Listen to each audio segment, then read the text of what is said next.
ఈరోజు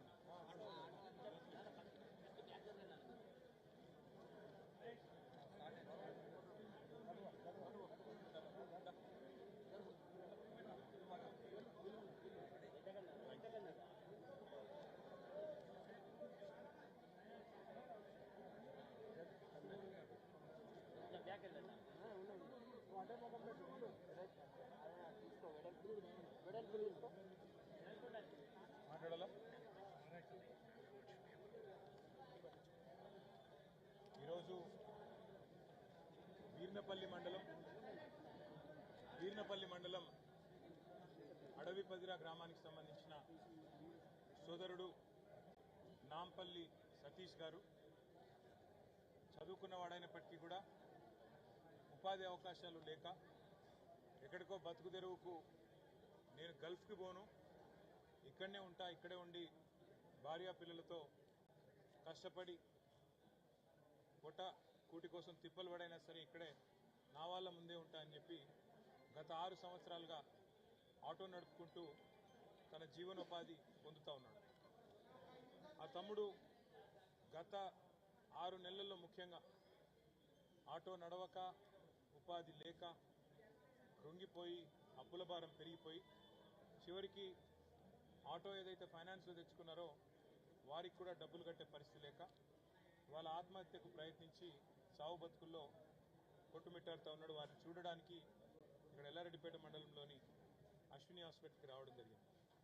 ఇవాళ సతీష్ పరిస్థితి ఏదైతే ఉన్నదో రాష్ట్రంలో ఉండే లక్షలాది మంది ఆటో నడుపుకునే తమ్ముళ్ళు అన్నల పరిస్థితి కూడా దాదాపుగా కొద్దిగా కుడి ఎడమ అదే పరిస్థితి ఉన్నది. రాష్ట్ర వ్యాప్తంగా ఇవాళ లక్షలాది మంది ఆటో డ్రైవర్లు అవస్థలతో కొట్టుమిట్టాడుతూ ఉన్నారు. ఇప్పటికే ఈ కాంగ్రెస్ ప్రభుత్వం వచ్చిన తర్వాత 93 మంది ఆటో డ్రైవర్లు ఆత్మహత్య చేసుకున్న విషయాన్ని కూడా నేను ప్రభుత్వం దృష్టికి కూడా అసెంబ్లీలో కూడా తీసుకొచ్చినాను.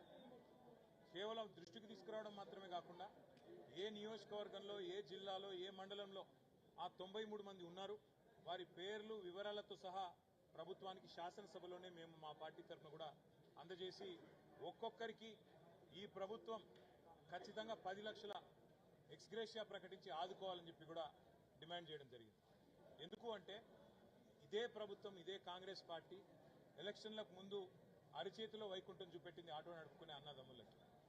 మీకోసం ఒక ఆటో డ్రైవర్ల సంక్షేమ బోర్డు పెడతామని, బోర్డు పెట్టడమే కాకుండా ప్రతి ఆటో మీద ఉన్న చలాన్లు 50% మాఫీ చేస్తామని, అట్లాగే ప్రతి ఒక్కరికి కొత్తగా ఇంకా బీమా సౌకర్యాన్ని పెంచుతామని, ఆటో సంక్షేమ బోర్డు పెట్టి నెలకు 1000 రూపాయలు కనీసంగా సంవత్సరానికి 12,000 అదనంగా మీకు ఇస్తామని ఇట్లా రకరకాల వాగ్దానాలతో రంగుల కళ లాంటి సినిమాను రాష్ట్ర వ్యాప్తంగా ఉండే ఆటో డ్రైవర్లకు చూపెట్టింది కాంగ్రెస్ ప్రభుత్వం.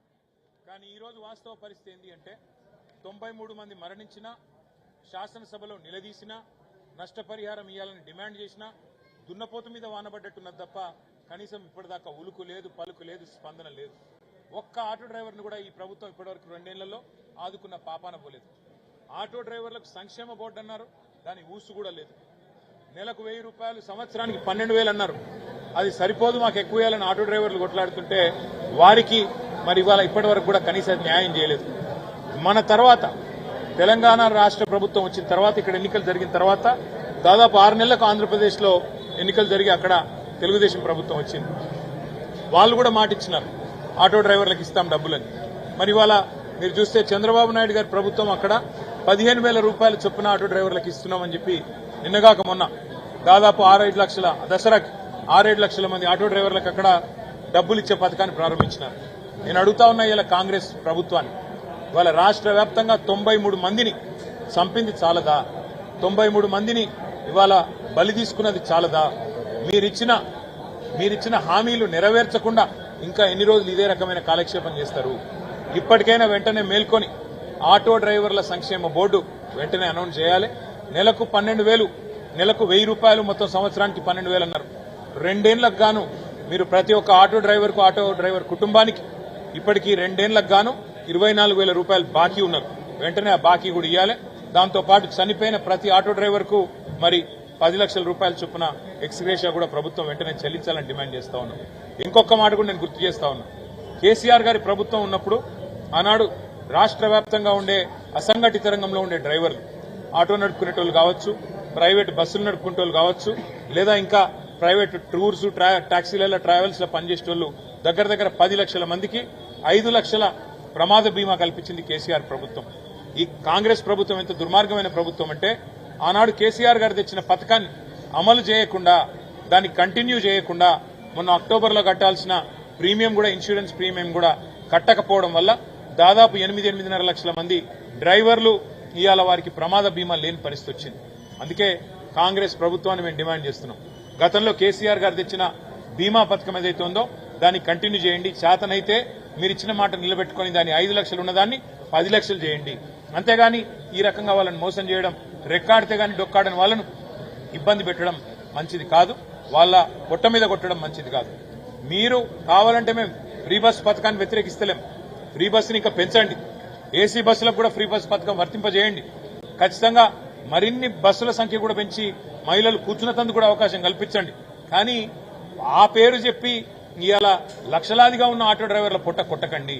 మేము ఫ్రీ బస్సును వ్యతిరేకిస్తలేం, కానీ ఇక్కడ ఆటో డ్రైవర్లను కూడా ఆదుకోమని చెప్పి డిమాండ్ చేస్తున్నాం. ఈ పద్ధతి మంచిది కాదు. కాకులను కొట్టి గద్దలకు పెట్టే పద్ధతి మంచిది కాదు. ఈ రకంగా పేదవాళ్ళను కొట్టి ఇవాళ మీరు కాంట్రాక్టర్లకు